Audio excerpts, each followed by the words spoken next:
Assalamualaikum warahmatullahi wabarakatuh. Di sini saya akan menjelaskan artikel yang berjudul Amoksilin untuk malnutrisi berat pada anak yang ditugaskan dalam matkul Evidence Based Medicine. Sebelum saya menjelaskan materi yang akan saya jelaskan, pertama-tama saya akan memperkenalkan kelompok saya. Nama saya Anggun Indriani dan dua anggota lainnya yaitu Ainun Mutmainah dan Hilda Juliati. Kami dari kelas 4A S1 Farmasi. Amoksilin rutin untuk malnutrisi akut berat tanpa komplikasi pada anak. Latar belakang. Bukti berkualitas tinggi yang mendukung protokol pengobatan berbasis komunitas untuk anak-anak dengan malnutrisi akut berat, termasuk penggunaan antibiotik rutin saat masuk ke program perawatan nutrisi, masih terbatas, mengingat biaya dan konsekuensi dari resistensi yang muncul terkait dengan penggunaan antibiotik rutin. Lebih banyak bukti diperlukan untuk mendukung praktik ini. Metode dalam uji coba double blind terkontrol placebo di Niger, kami secara acak menugaskan anak-anak yang berusia 6 hingga 59 bulan dan memiliki malnutrisi akut berat tanpa komplikasi untuk menerima amoksilin atau placebo selama 7 hari. Hasil utama adalah pemulihan nutrisi pada atau sebelum minggu ke-8. Hasil sebanyak 2.412 anak menjalani pengacakan dan 2.399 anak dilibatkan dalam analisis. Pemulihan nutrisi terjadi pada 65,9% anak-anak dalam kelompok amoksilin, 790 dari 1.199, dan pada 62,7% anak-anak pada kelompok placebo, 752 dari 1.200. Tidak ada perbedaan signifikan dalam kemungkinan pemulihan nutrisi. Rasio risiko amoksilin vs placebo 1,5. Interval kepercayaan 95%, CI 0,99 sehingga 1,12 P sama dengan 0 sama dengan 10. Dalam analisis sekunder, amoksilin menurunkan risiko transfer keperawatan rawat inap sebesar 14%, 26,4% pada kelompok amoksilin versus 30,7% pada kelompok placebo. Rasio risiko 0,86, 95%, CI 0,76 hingga 0,98 P sama dengan 0,2. Kesimpulan, kami tidak menemukan manfaat dari penggunaan antibiotik rutin sehubungan dengan pemulihan nutrisi dari malnutrisi akut parah tanpa komplikasi di Niger, di daerah dengan infrastruktur yang memadai untuk pengawasan dan pengelolaan komplikasi. Fasilitas perawatan kesehatan dapat mempertimbangkan untuk menghilangkan penggunaan antibiotik secara rutin dalam protokol untuk pengobatan malnutrisi akut berat tanpa komplikasi.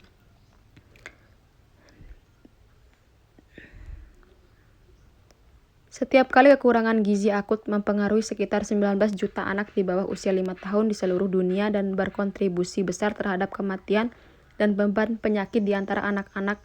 Untuk mengurangi resiko kematian akibat malnutrisi akut parah, diperlukan intervensi nutrisi dan media khusus. Infeksi bakteri dapat memperumit kasus malnutrisi akut yang parah, dan risiko infeksi nosokomial di ruang inap bisa tinggi. Oleh karena itu, pada tahun 1999, ketika semua anak dengan malnutrisi akut berat dirawat sebagai pasien rawat inap, Organisasi Kesehatan Dunia atau WHO merekomendasikan penggunaan antibiotik spektrum luas secara rutin untuk pengelolaan malnutrisi akut berat terlepas dari indikasi klinis. Namun perkembangan yang lebih baru memiliki untuk dimasukkan ke dalam profil gizi dan klinis anak-anak yang dirawat secara malnutrisi akut berat di 2006. Perkembangan anak WHO yang tidak dimasukkan ke dalam program gizi standar pertumbuhan menyebabkan kemajuan yang bersubstansi dalam pengukuran status gizi dan jumlah anak yang tergolong gizi buruk yang sangat akut sekarang 4-5 kali lipat dan tidak ada kelainan kongenital, sehingga angka sebelum pengenalan standar tergantung pada konteksnya. Sejak penetapan standar skor Z, berat badan untuk tinggi badan lebih tinggi dan komplikasi medis lebih sedikit. Pada tahun 2007, WHO dan PBB mendukung model berbasis masyarakat untuk pengelolaan malnutrisi di mana anak-anak dengan malnutrisi akut berat tanpa komplikasi dirawat di rumah dengan menggunakan terapeutik siap pakai RUTF. Pengobatan berbasis komunitas menekankan pada mobilisasi komunitas dan penemuan kasus aktif dengan tujuan untuk menjangkau lebih banyak anak malnutrisi sebelum komplikasi klinis muncul. Meskipun perubahan tersebut mempengaruhi jumlah absolut dan profil klinis anak-anak dengan malnutrisi akut berat, bukti berkualitas tinggi untuk mendukung penggunaan protokol medis yang sama untuk pengobatan berbasis komunitas masih terbatas.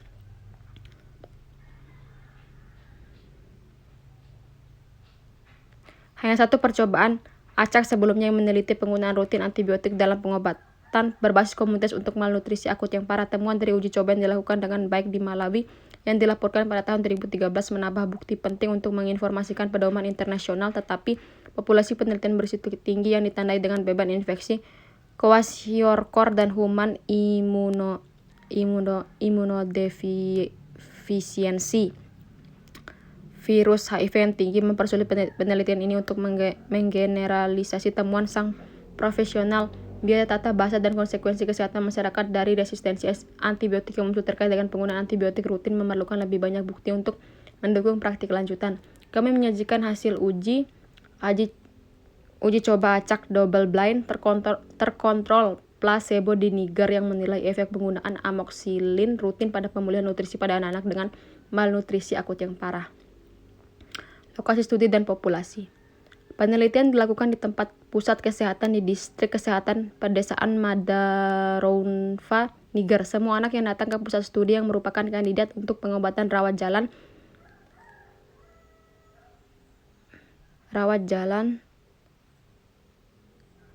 sesion jika mereka tinggal dalam jarak 15 km dari pusat tersedia untuk masa studi 12 minggu, memiliki 3 bulan sebelumnya atau menerima antibiotik apapun dalam 7 hari sebelumnya, tidak memiliki komplikasi klinis yang memerlukan pengobatan antibiotik.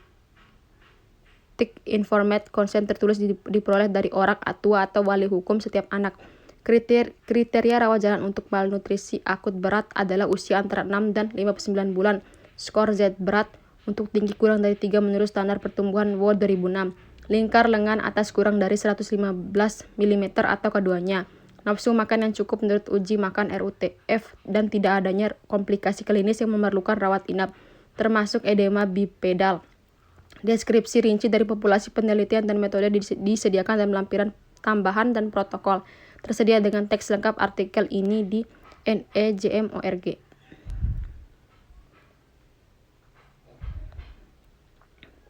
Memeriksa efek penggunaan antibiotik rutin.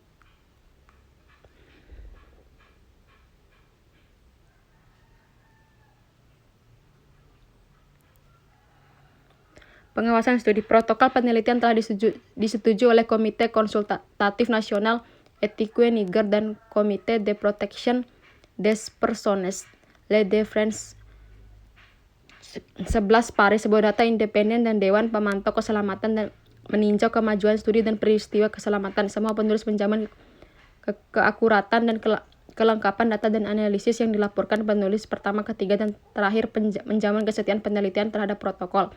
Lestari studi dan intervensi. Penelitian ini adalah uji coba acak double blind terkontrol placebo dan dengan tujuan utama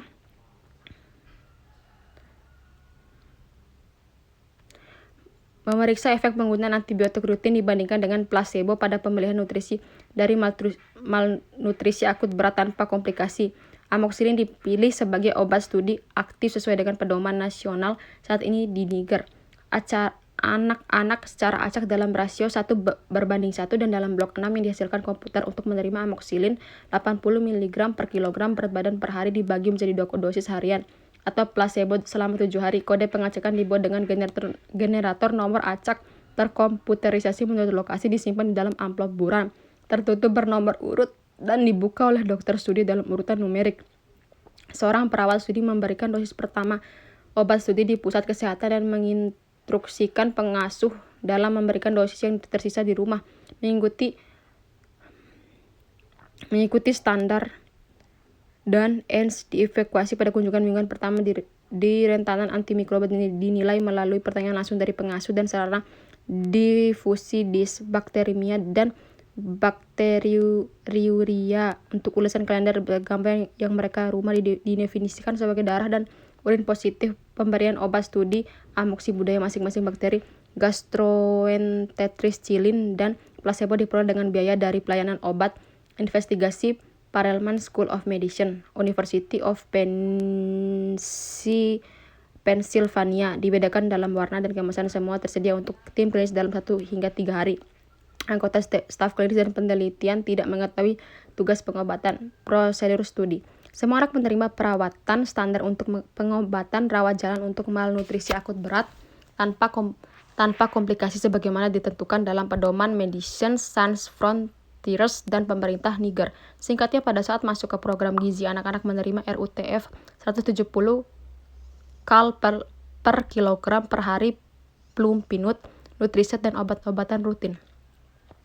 Tidak lanjut program gizi dilakukan setiap minggu di puskesmas selama minimal 3 minggu. Selama kunjungan ini, riwayat medis diperoleh dan pemeriksaan fisik dan penilaian antropometri dilakukan. Anak-anak dipindahkan ke perawatan rawat inap jika memiliki komplikasi klinis yang memerlukan manajemen rawat inap, penurunan berat badan lebih dari 5% atau keduanya antara 2 kunjungan berturut-turut, atau jika mereka tidak mengalami kenaikan berat badan setelah 2 minggu. Data tidak lanjut mingguan disensor pada saat transfer ke rawat inap, tetapi status vita dinilai 2 minggu dan 4 minggu setelah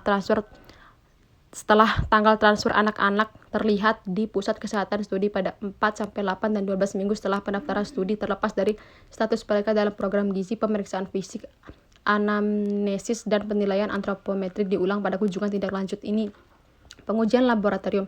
Kami mengumpulkan sampel tinja, urin, dan darah saat masuk ke program nutrisi, mengingat prevalensi infeksi bakteri yang rendah dan beban pengambilan sampel biologis yang relatif tinggi di antara anak-anak. Dewan Pemantau Data dan Keamanan merekomendasikan untuk mendapatkan sampel dari subset 1.000 anak selama periode 12 bulan. Sampai sampel diangkut ke laboratorium epicenter di Maradi, Niger, dan disepuh pada media kultur untuk inkubasi. Pada hari pengumpulan, bakteri patogen diidentifikasi dengan menggunakan teknik biokimia standar dan didefinisikan sebagai kultur tinja yang positif untuk patogen dan diare yang diketahui hasil dari bakteremia atau bakteriuria yang dikonfirmasi dibuat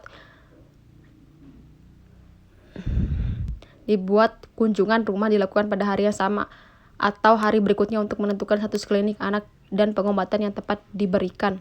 Hasil studi. Hasil utama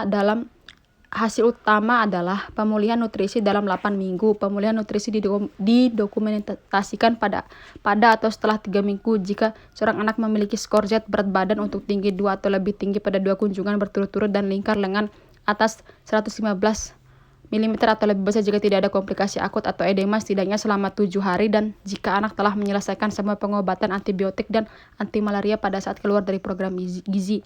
Hasil sekunder termasuk non-respons pada 8 minggu di kematian dari penyebab apapun default didefinisikan sebagai 3 atau lebih berturut-turut melewatkan kunjungan mingguan dan transfer ke perawatan rawat inap. Non-respon didokumentasikan jika seorang anak tidak memenuhi kriteria atau pemulihan nutrisi pada 8 minggu. Analisis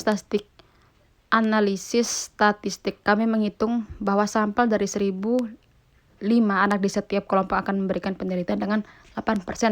Sekian penjelasan dari saya. Kemudian akan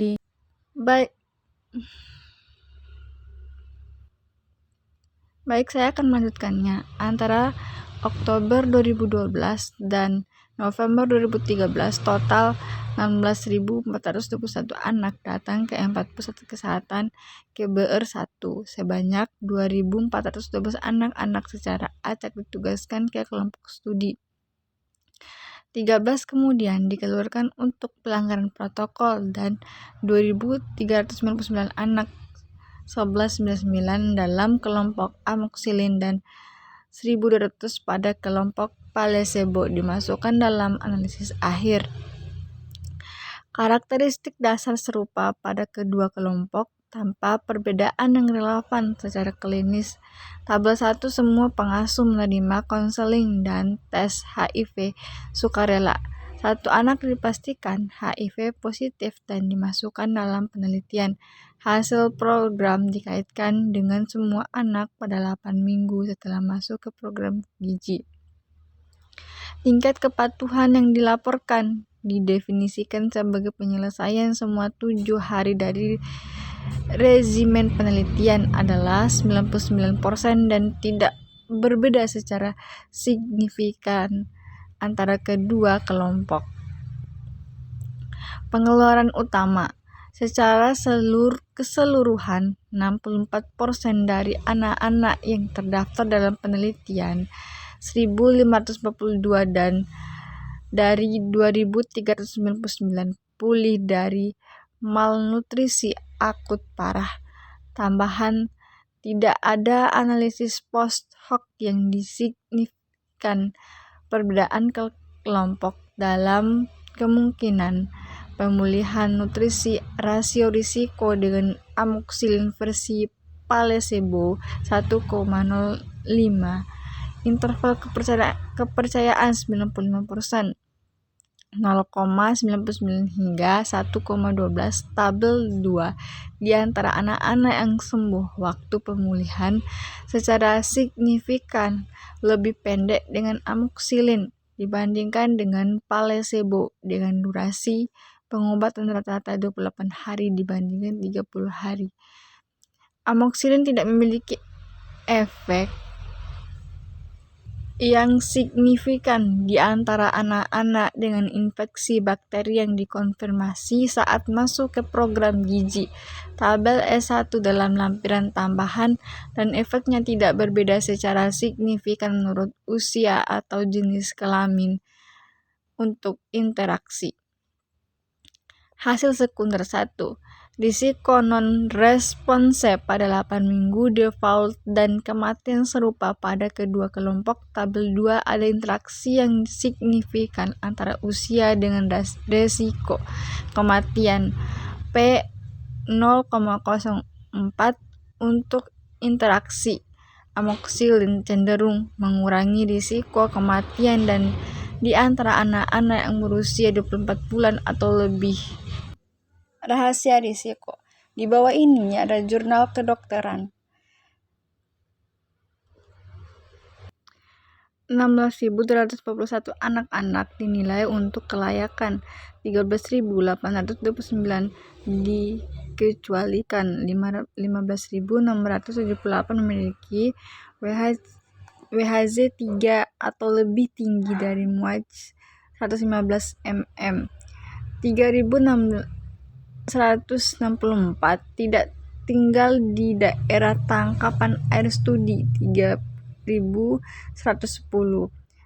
pernah dirawat karena SAM dalam 3 bulan terakhir.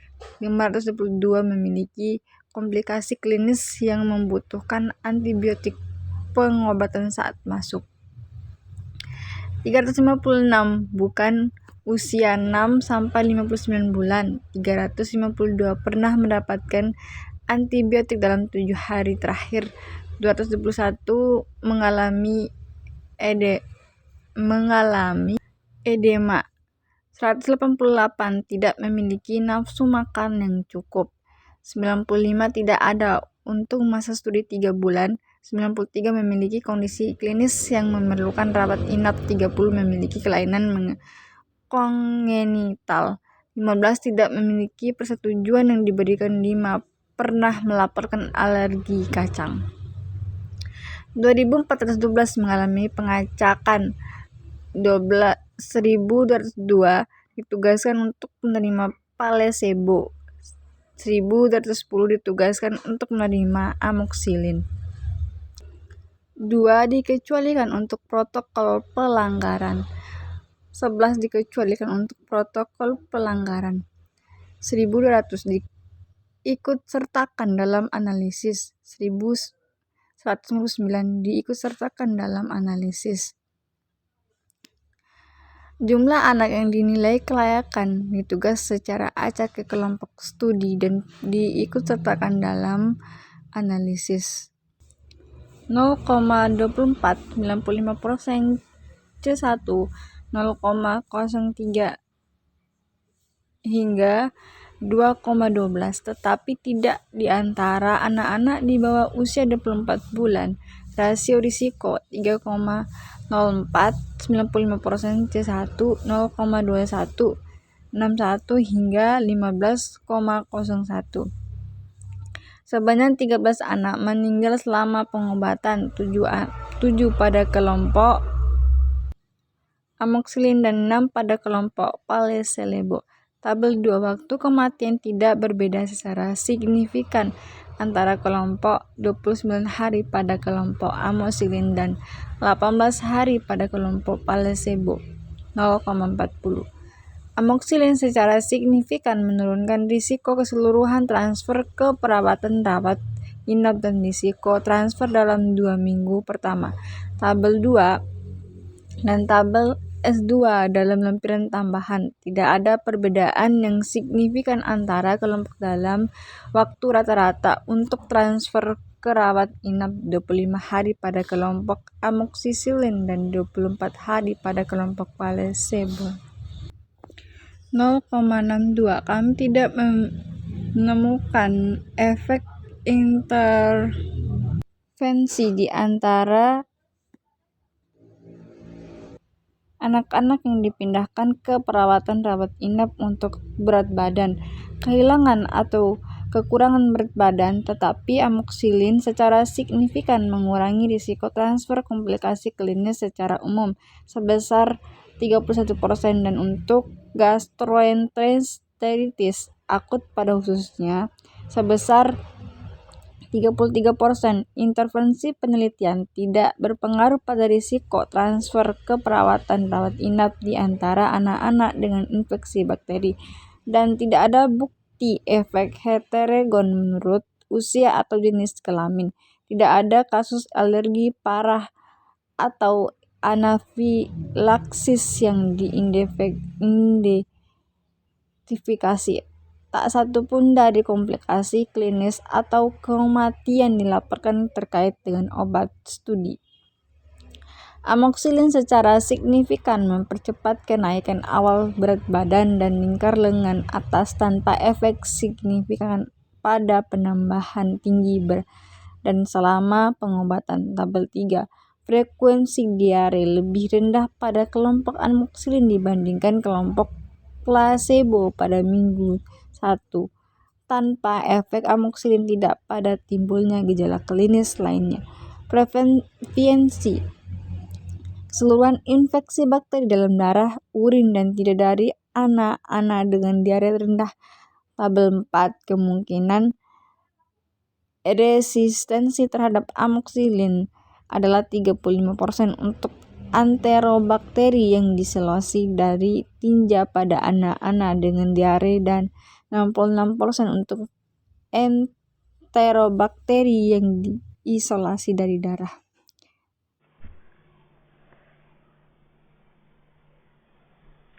Assalamualaikum warahmatullahi wabarakatuh. Saya Hilda Juliati. Baik, saya akan melanjutkan presentasi dari teman saya. Dalam uji coba double blind, acak terkontrol placebo ini kami menemukan bahwa pemberian amoxicillin secara rutin tidak lebih baik daripada placebo untuk pemulihan nutrisi pada anak-anak dengan malnutrisi akut berat tanpa komplikasi. Temuan ini menantang pandangan bahwa terapi antibiotik rutin selalu diperlukan atau bermanfaat. Mempertimbangkan beban infeksi dan keterbatasan kapasitas lokal untuk tindak lanjut medis yang memadai. Menghilangkan penggunaan antibiotik rutin dapat mewakili penyederhanaan pengobatan yang penting, menghasilkan penghematan biaya yang substansial sehubungan dengan obat-obatan, staf, dan sistem untuk pengiriman dan mendorong perluasan layanan. Penyediaan dan penata gunaan antibiotik yang bertanggung jawab didorong oleh banyak faktor termasuk penggunaan antibiotik yang tidak hati-hati. Antibiotik dapat mengakibatkan infeksi yang terutama secara sosial sulit dan mahal untuk diobati.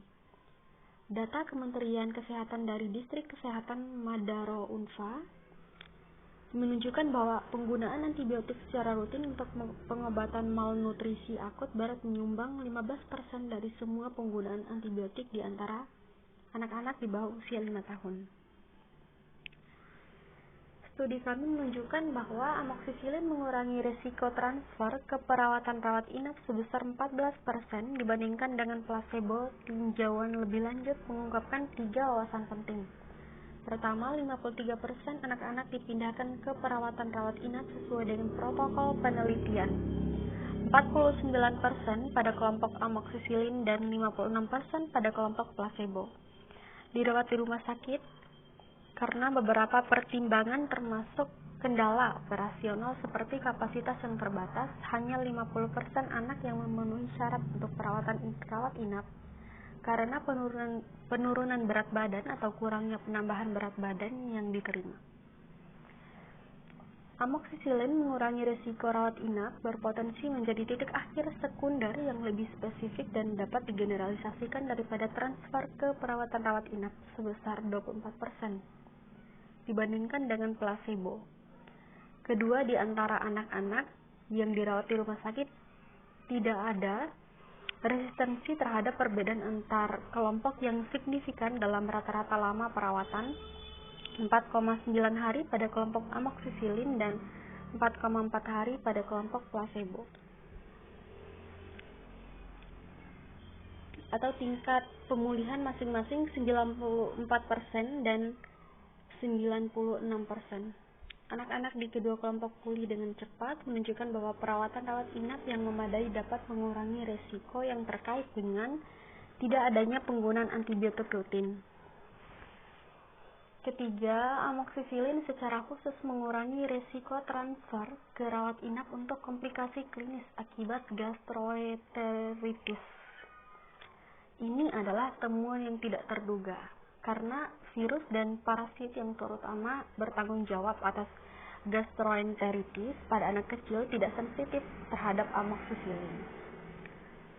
Penjelasan yang mungkin adalah bahwa integritas mukosa yang buruk pada anak-anak yang kekurangan gizi memungkinkan translokasi bakteri melintasi permukaan usus yang terganggu.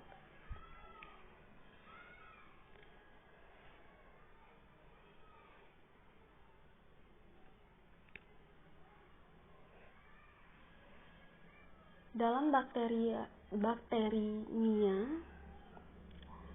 sebagai alternatif antibiotik oral dapat mengurangi proliferasi berlebihan flora usus kecil, memodifikasi komposisi dan fungsi mikrobioma usus.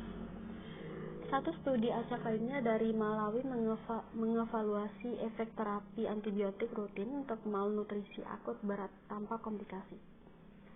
Dalam penelitian tersebut, amoksisilin secara signifikan mengurangi resiko kegagalan pengobatan sebesar 24% dan kematian sebesar 36% dibandingkan dengan placebo. Para penulis menyimpulkan bahwa antibiotik harus terus digunakan secara rutin di daerah di mana kwashiorkor dan infeksi HIV lazim. Anak-anak dengan infeksi HIV bagaimanapun secara terpisah dan tidak mungkin untuk mengkonfirmasi manfaat di antara anak-anak tanpa infeksi HIV. Dalam penelitian kami di Niger, malnutrisi sebagian besar disebabkan oleh marasmus dan prevalensi infeksi HIV rendah. Perbedaan dalam temuan penelitian mungkin karena perbedaan dalam populasi penelitian serta tingkat perawatan tambahan dan frekuensi tindak lanjut. Bertentangan dengan laporan infeksi sebelumnya di pengaturan rawat inap, prevalensi infeksi di antara kasus tanpa komplikasi dalam penelitian kami adalah rendah. Bukti baru ini menimbulkan pertanyaan mendasar tentang pemahaman kita tentang patofisiologi penyakit dalam kasus malnutrisi akut berat tanpa komplikasi. Di antara anak-anak dengan infeksi bakteri yang dikonfirmasi laboratorium, tidak ada bukti bahwa penggunaan rutin amoksisilin dibandingkan dengan placebo memiliki efek yang signifikan pada pemulihan nutrisi meskipun ukuran sampel yang tersedia terbatas.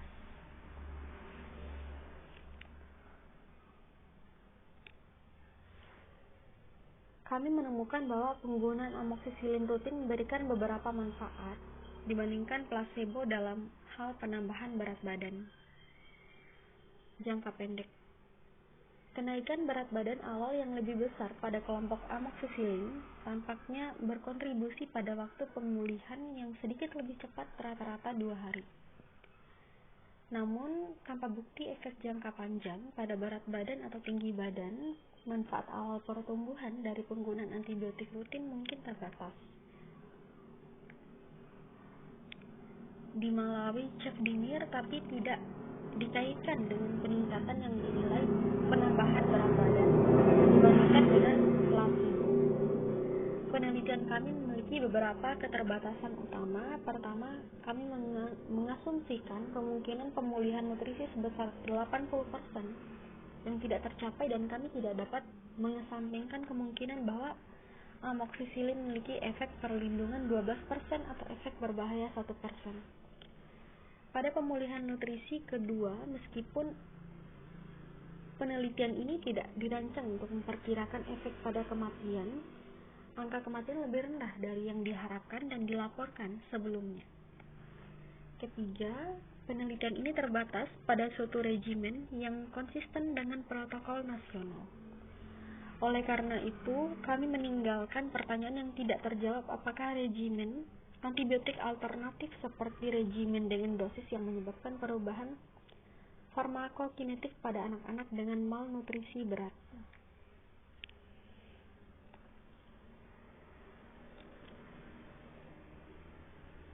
Amoksisilin untuk malnutrisi berat pada anak. Regimen yang meminimalkan munculnya strain resisten bisa memaksimalkan pemulihan. Akhirnya, intervensi penelitian dilakukan oleh tenaga medis yang terlatih dan diawasi dengan baik, dan ada tindak lanjut yang ketat. Fitur yang mungkin tidak secara umum mewakili perawatan standar yang diberikan di banyak program nutrisi. Temuan kami harus dikonfirmasi dalam studi yang dirancang untuk mencerminkan konteks kehidupan nyata.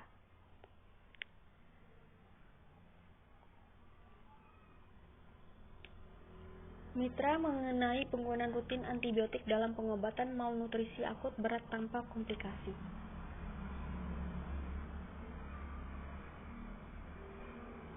Kesimpulannya, kami tidak menemukan manfaat yang signifikan dari penggunaan amoksisilin rutin sehubungan dengan pemulihan nutrisi di antara anak-anak dengan malnutrisi akut berat tanpa komplikasi di Niger.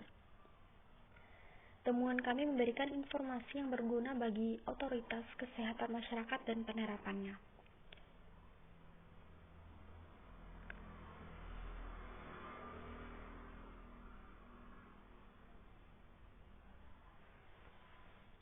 Sekian dari presentasi kami.